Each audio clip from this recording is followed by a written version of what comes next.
Segepok uang ditaruh di atas meja dan ditutup dengan piring kotor. Lalu si bos berkata kepada pegawai baru agar ia segera membersihkan meja tersebut, karena ada pemilik baru yang akan datang.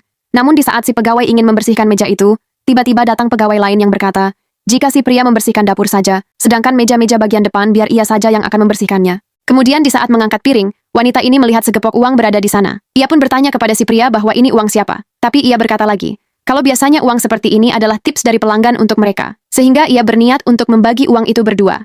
Namun sebelum lanjut, jangan lupa follow ya guys. Mimin doakan semoga orang yang sudah follow sehat selalu dan dilancarkan rezekinya.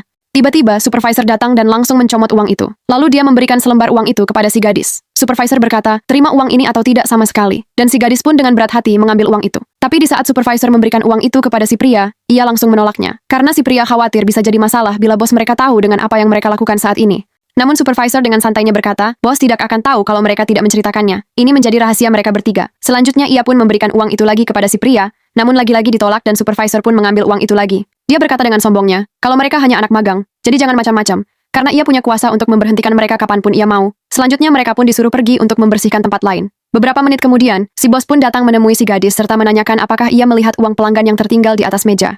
Kebetulan di sana ada si pria juga. Sontak si gadis pucat tak bisa berkata apa-apa, termasuk si pria pun tak berani berkata sepatah kata pun.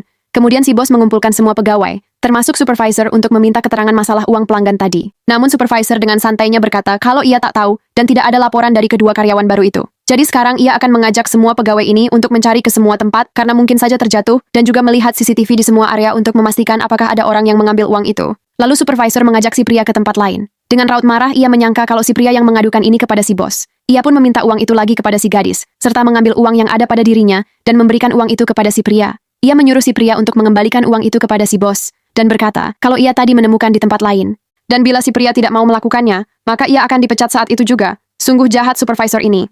Kemudian ketiga orang itu pun menghadap si bos lagi. Si pria langsung berkata maaf kepada si bos dan memberikan uang itu kepadanya. Namun supervisor justru mengatai si pria, kalau menemukan barang orang harus segera dikembalikan, jangan langsung mengambilnya. Supervisor juga berkata kepada si bos, kalau ia merasa bersalah dan meminta maaf, serta akan memecat si pria bila diperkenankan oleh si bos. Lalu tak lama si pria berjalan ke samping si bos, ia pun diperkenalkan kepada semua karyawan kalau ia adalah pemilik baru dari restoran ini. Sontak si supervisor sombong langsung saja terkejut bukan kepalang. Ia pun nampak gugup dan tak bisa berkata apa-apa. Lalu pria itu berkata dengan lantang, kalau ia kecewa dengan kedua orang itu, ia sengaja menguji kejujuran karyawan, yang nanti akan bekerja dengan dirinya. Tapi sekarang dia tahu mana karyawan yang baik dan berperilaku buruk. Kemudian si supervisor pun meminta maaf kepada si pria, kalau ia khilaf saat melihat uang itu. Ia berjanji tidak akan mengulanginya lagi. Tapi si bos baru sudah tak mau mendengar alasannya, ia pun langsung saja memecat si supervisor saat itu juga.